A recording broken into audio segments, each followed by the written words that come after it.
From the 19th century onwards, mechanisation and population growth meant the urban world was getting louder. Gigs for musicians were also getting bigger. Theatres with music hall and vaudeville meant musicians now played to hundreds of patrons.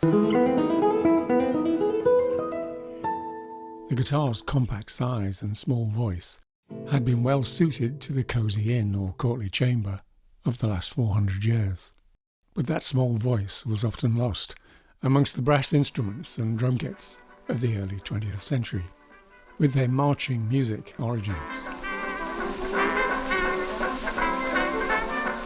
The 1916 Ditson Dreadnought was one answer. Simply making the guitar physically bigger seemed a good idea. However, the then revolutionary gramophone technology offered another possibility: a vibrating membrane and horn as an acoustic amplifier. This concept had in fact been applied to the violin as early as 1860, with a horn applied to the instrument by 1901. However, this arrangement wasn't immensely practical. Arriving as immigrants in the USA from Slovakia in 1910, by 1922, John Doppiera and his brothers had other ideas. By 1923, their resonator ideas were applied to the then popular banjo, and even the violin. In 1926, encouraged by vaudeville musician and entrepreneur George Beecham, their national company introduced a tricone guitar with 3 spun aluminium resonator cones excited by the string vibration at the bridge. This produced a sound possibly 4 or 6 decibels louder in the ear's most sensitive mid-frequency range, producing a very distinctive tone.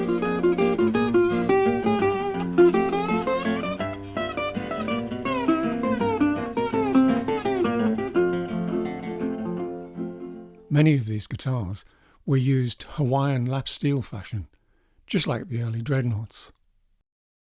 Esteemed Hawaiian musician Sol Hoopy played these guitars and raised the profile of National, who were soon making 50 guitars a day in the 1920s. Adolf Rickenbacker, known for his electric guitar innovations, also became a part of the National story. His knowledge of metalworking made all the pressed metal bodies for early Nationals, and eventually the metal parts for his own early Baker-like guitars.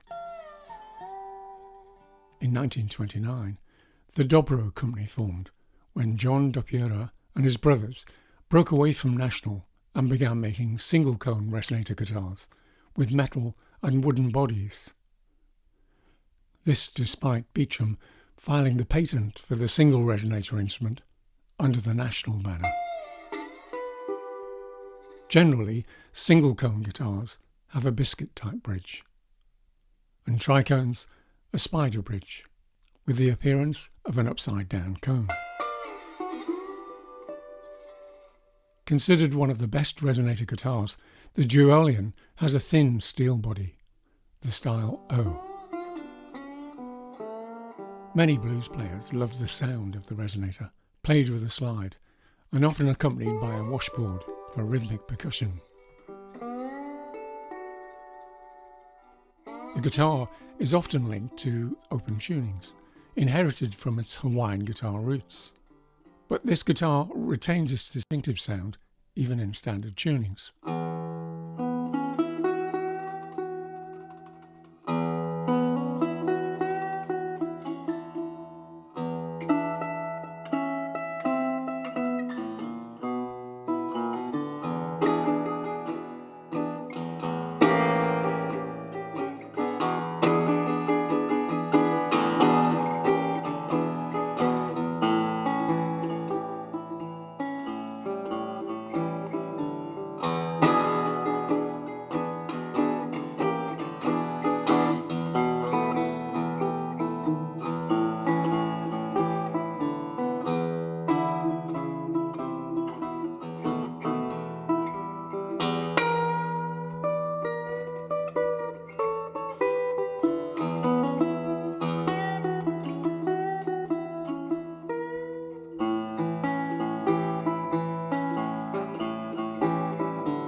resonator would become redundant as a simply loud guitar, as electricity was introduced across the USA in the late 1930s.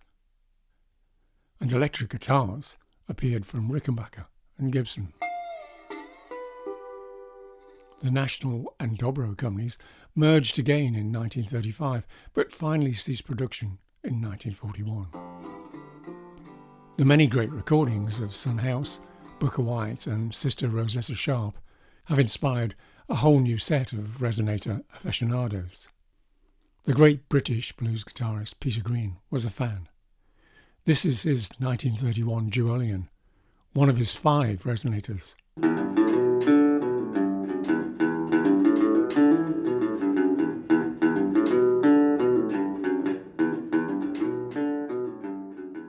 The National brand reappeared again in 1989 as National Resophonic. The distinctive sound of the resonator also lives on in the famous opening arpeggios of Romeo and Juliet and other songs written and sung by Mark Knopfler of Dire Straits. There are now many more affordable resonators available, including this Recording King, not as flash but sonically in the area.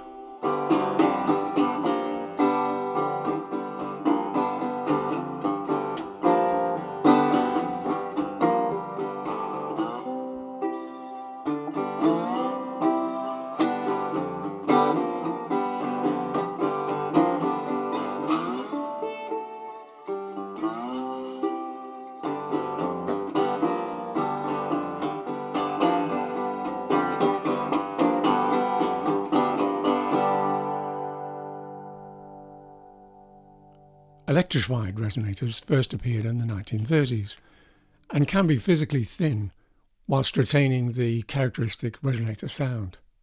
Very useful for those bigger gigs.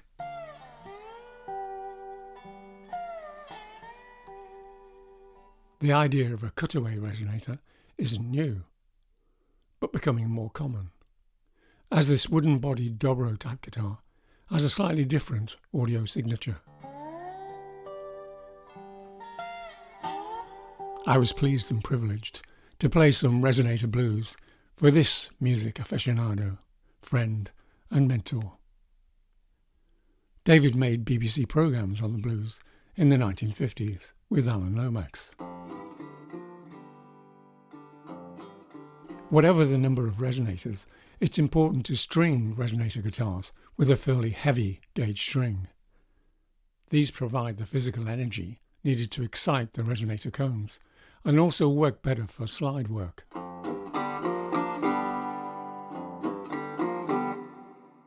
Every guitar requires a little TLC once in a while, and my books may help you do this yourself.